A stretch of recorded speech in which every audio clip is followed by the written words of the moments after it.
wabarakatuh. Nama saya Gilang Januar Ramadhani. Di sini saya pembudidaya ikan cupang.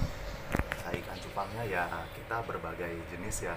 Dalam arti untuk yang strain saat ini kita kembangin untuk arah kedepannya. Tujuan untuk kedepannya itu untuk meramaikan penghobis, kolektor, dan analisis ikan cupang. Di sini di tempat saya kebetulan saya breeder jenis giant dan plakat aja. Dua itu aja cukup. Ada giant koi-nya termasuk koi galaxy, koi multicolor, dan beberapa jenis warna dasar yaitu copper, blue solid, sama super black. Untuk jenis plakatnya sendiri kita ada yellow fancy, copper, terus yellow dragon, FCCP, dan multicolor. Di sini yang pertama itu ada yang depan itu yang warna apa ini? warna hitam itu black copper. Itu serian copper. Copper sendiri itu beberapa jenis dibagi, ada black copper, ada red copper, ada copper base, dan sama marble copper. Oke.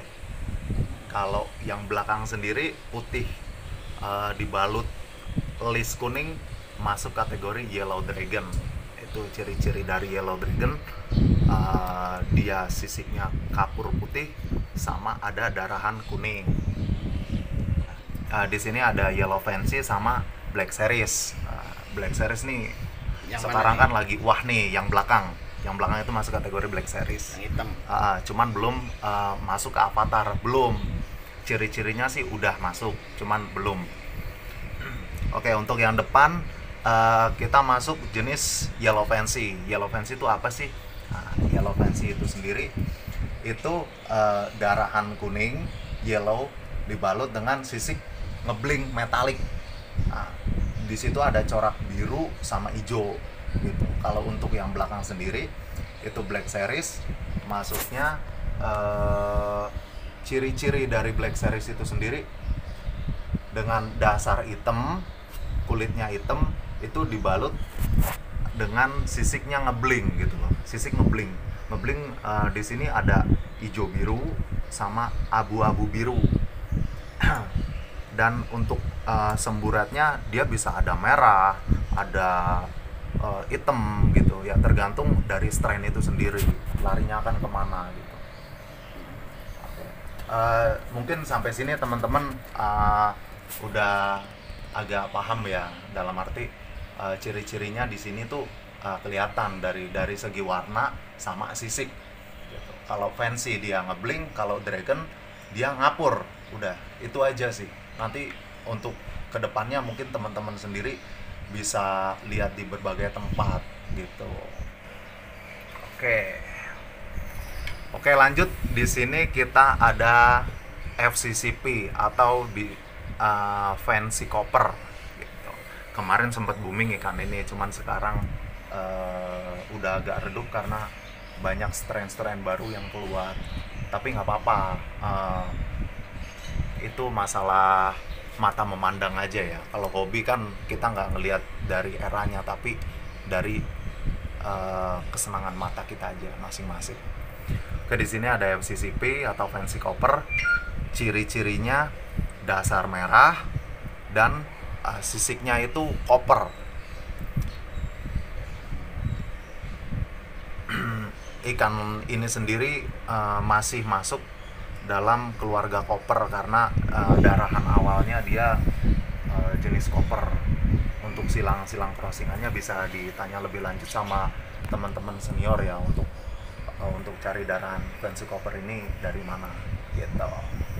Sini ada jenis copper base. Copper base itu apa sih? Copper base itu satu warna. Copper bisa masuk dalam jenis kuantun itu satu warna. Di sini kita ada copper base, ini baby giant ya. Teman-teman mungkin banyak lah yang lebih paham dari saya. Giant tuh identik dengan besar. Kalau di sini kenapa kok kecil sih? Ya masih baby, masih usia 2 bulan sampai 3 bulan lah kurang lebih. ciri-cirinya untuk copper base itu sendiri, dia sisiknya full copper, tidak ada warna lain selain copper. Kalau ada dia semburat hitam, masih belum masuk kategori copper base. Di sini kita masih serian copper. Yang depan yang putih ada semburat copper, ini masih masuk marble copper. Nah, ini masih jarang kita temui di pasaran. Kalau yang belakang masuk kategori black copper. Kenapa sih black copper? Ya, kita udah jelas kalau yang belakang dasarnya hitam gitu. Semburatnya ngeblink copper. Nah, ciri-cirinya kenapa sih copper di belakang pangkalnya? Pangkal ekor itu ada sisi copper dan dasar hitam. Kalau yang depan itu masih masuk marble copper, ini masih dalam proses mutasi. Dan yang unik di copper ini, dia bisa masuk ke warna apa aja. Dalam arti untuk crossingan ya, terlebih untuk crossingan. Kalau untuk crossingan itu kita lebih enak gitu loh, cari strain baru dari copper.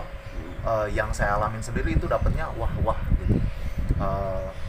Jadi kita mau olah ke Nemo copper atau koi copper atau ke fancy copper itu lebih mudah, lebih istilahnya kita crossbreed itu dapatnya selalu lewat gitu, asik gitu, olahannya tuh asik. Dan yang depan ini saya mau buat rencana ke depan, rencana dalam waktu dekat itu saya mau bikin sisiknya putih dan fin atas, fin bawah sama ekor itu copper, full copper. Jadi dia full bending. Full bendingnya dalam arti ngisi semua, dorsal, ekor sama anal sama dasi itu copper. Jadi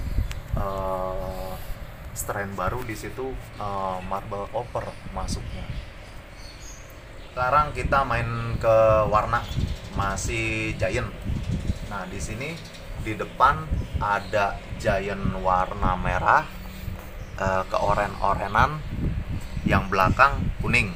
Yang depan masuk kategori giant Nemo Galaxy. Kenapa sih Nemo Galaxy? Ya mungkin teman-teman udah lebih paham ya. Kalau untuk warna Nemo biasanya dia warna corak oranye dibalut merah, atau merah ke kuning, atau kuning ke orange. Nah, kenapa Nemo Galaxy? Ya di situ kan, di sini ada beberapa sisi ngebling gitu. Nah, itu disebut Galaxy. Kalau untuk yang belakang sendiri itu masuk jenis giant yellow tiger atau yellow koi. Nah, kenapa sih yellow koi? Ya udah jelas di situ kuning. Kenapa sih disebut yellow tiger? Nah, itu sebutan yellow tiger itu diambil dari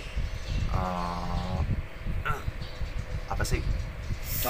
Corak, ya betul, dari corak. Ya kurang lebih ciri-cirinya seperti itu. Nah, untuk lebih lanjutnya ya bisa nanti teman-teman main ke tempat yang lebih senior. Nanti di situ pasti ada lebih nemuin lebih bagus lagi daripada yang di sini.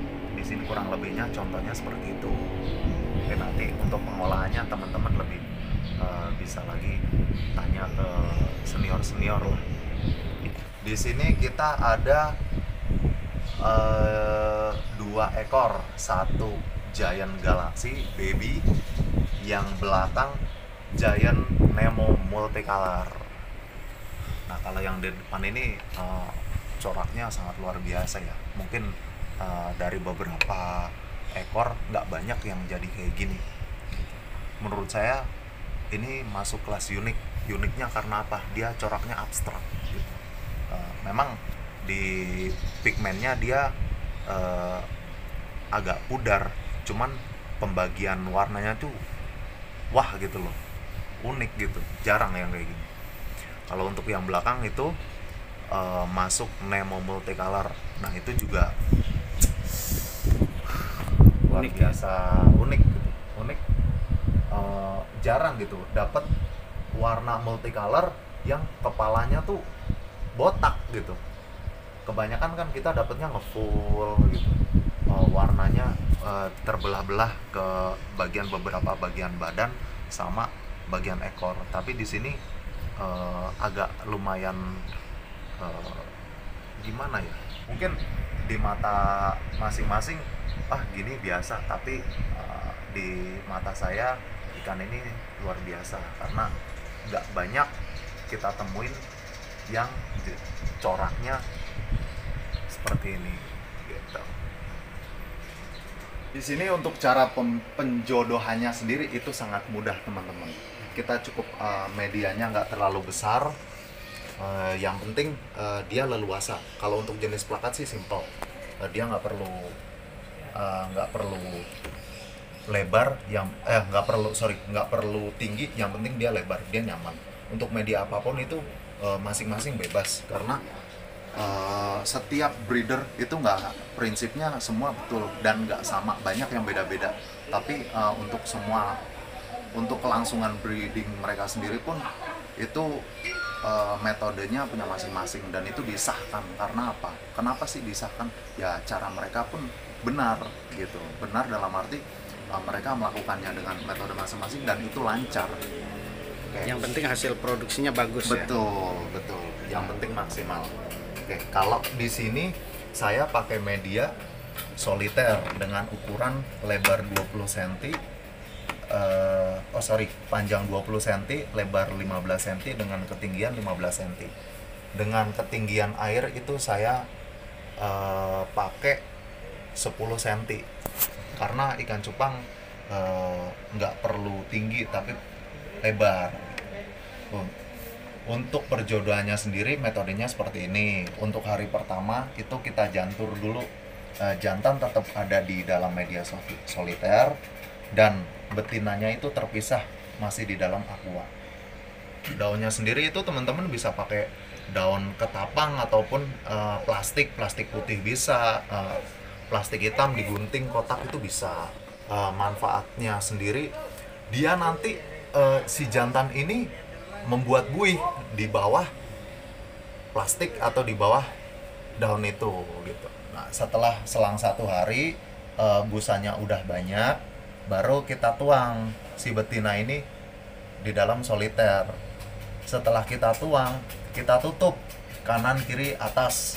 Itu jangan sampai dia terganggu. Supaya apa? Supaya lancar dia untuk proses pemijahan dan ikan itu tidak stres. Setelah teman-teman dari perjodohan itu selesai, andai kata ikannya udah nelor, udah netes, nah itu selang 4 hari itu udah bisa dipindah di media lebih besar seperti bak atau kolam.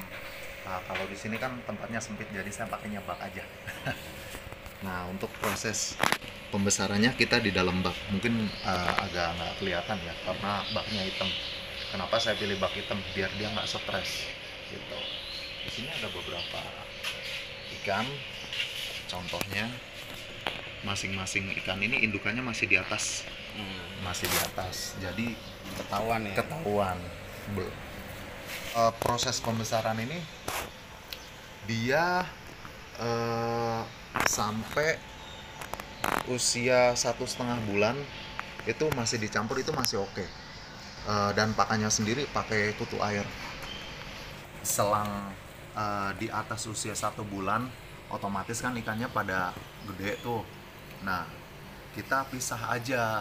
Kenapa dipisah sih? Biar dia cepet gede, karena media ini tidak cukup untuk menampung ikan ratusan. Biasanya satu media ini 40-50 ekor kapasitasnya. Jadi kalau lebih dari itu nanti ikannya kasihan, lama gedenya dia. Untuk masuk wadah masing-masing itu biasanya usia 2,5 bulan. Kita udah kelihatan jantan, kita udah lihat warnanya bagus. Nah, itu kita rem satu-satu. Jadi supaya apa? Supaya ikan itu nggak berantem. Jadi tulang sama kain ekornya itu nggak rusak di saat dia mulai gede. Nah, itu di saat dia ngesau itu ikannya bagus, tetap manis gitu, nggak ada coak. Teman-teman semua, terima kasih udah nonton channel ini. Tadi ada beberapa ikan koleksi dari sini, mungkin beberapa strain, nggak banyak ya, mungkin lebih banyak yang di luar. Uh, Kurang lebih ciri-ciri dari ikan yang ditampilkan tadi memenuhi syarat untuk masuk dalam kategori penamaan ikan itu sendiri. Kalau menurut saya, pandangan mata saya, ikan yang ditampilkan tadi itu sesuai dengan jenis dan strain masing-masing ikan. Untuk lomba nasional biasanya per bulan itu ada. Kalau untuk IBC mungkin beberapa bulan ya, karena lomba itu sendiri kalau nasional itu tetap rutin, dan yang ditampilkan ikan-ikan biasanya itu HMPK jenis ekor-ekor lebar. Giant pun kebanyakan ekor lebar, tapi beberapa banyak ikan koi pun ada. Kalau untuk komunitas di Tangerang sendiri itu sangat banyak ya. Di situ ada untuk di Facebook itu ada komunitas Cupang Hias Tangerang, ada Beta Lover Tangerang itu, dan masih banyak lagi lah pokoknya. Kalau untuk masuk ke komunitas itu sangat mudah lah. Nanti teman-teman searching searching di Facebook, itu banyak di komunitas Tangerang itu banyak banget komunitas ikan cupang. Dan di situ pun banyak banget senior-senior yang sangat luar biasa. Hasil breed mereka itu wah lah pokoknya. Nanti di situ teman-teman bisa langsung japri, bisa langsung melalui messenger ataupun minta nomor WA. Jadi teman-teman langsung aja ke silaturahmi ke lokasi breeder yang olah cupang hias. Kalau untuk masalah pembahasan perawatan itu sangat mudah. Itu kuncinya tuh cukup kita rajin aja sih sebenarnya. Biasanya kalau untuk perawatan sendiri itu 3 hari sekali kita udah ganti air, dan usahakan air itu difilter. Jadi ketika filterisasi itu, jadi bakteri-bakteri itu, bakteri entah itu zat-zat yang kan kita nggak pernah tahu gitu loh, di dalam air itu ada apa. Alangkah baiknya kita filter baru kita pakai, dan usahakan filter itu 1 kali 24 jam itu minimal. Lebih lama berhari-hari itu lebih baik. Jadi biasanya air yang udah difilter kadar oksigennya itu tinggi, jadi ikan pun nggak mudah stres gitu. Kalau untuk ganti air 3 hari sekali, dikasih ketapang boleh nggak? Boleh.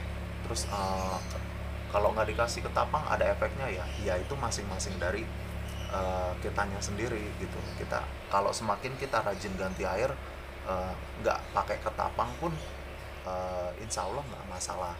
Karena yang saya alamin di sini, saya nggak pakai ketapang tapi rajin ganti air. Walaupun kadang dikasih ketapang oke, nggak dikasih ketapang ya oke. Tapi kalau di tempat saya lebih ketapang lebih oke mas. Gimana? Ya itu nggak apa-apa, sah-sah aja. Karena apa? Balik lagi, metode masing-masing itu kita nggak bisa samain gitu. Harusnya kayak gua itu nggak bisa. Karena masing-masing punya tempat, masing-masing beda kadar airnya gitu, beda pH-nya gitu. Terus untuk perawatan itu sendiri bisa 1 minggu sekali baru ganti air, kadang 2 minggu sekali baru ganti air, itu boleh sah-sah aja. Tapi balik lagi, apakah pertumbuhannya itu bagus? Kan kita nggak tahu gitu. Kalau untuk pakan sendiri, saya biasanya nyari itu pakan utama kutu air dan jentik, itu bagus. Kalau untuk pakai cacing sutra pun nggak apa-apa gitu. Tapi kalau mau ekonomis ya teman-teman nyari aja. Kan banyak tuh mungkin di selok-selokan dekat rumah atau empang-empang di sawah itu biasanya banyak untuk jentik sama kutu airnya sendiri. Kalau biasanya kalau untuk cacing sutra sih saya beli di pembudidaya itu banyak kok. Oh, seandainya teman-teman mau silaturahmi ke sini, monggo. Itu saya sangat antusias sekali gitu. Teman-teman mau main ke sini, pintu saya selalu terbuka lebar lah untuk teman-teman. Untuk alamatnya sendiri di sini di Perum Grand Batavia, Cluster Breeze, Blok 0202. Di sini daerahnya masuk Pasar Kemis. Patokannya sebelum perempatan Kukun, itu di sebelah kiri jalan kalau dari arah Jakarta. Untuk nomor telepon sendiri 0812 9301 5608. Untuk Instagram sendiri nick saya yaitu @batavia_beta_production. Oke, teman-teman nanti bisa follow up aja di sana. Atau Facebook? Atau Facebook Gilang J Ramadhani. Mungkin teman-teman semua udah nyaksiin ini semua, dalam arti kita ngenalin ikan cupang ya. Untuk kurang lebihnya saya mohon maaf, atas nama pribadi saya ucapkan terima kasih. Wassalamualaikum warahmatullahi wabarakatuh.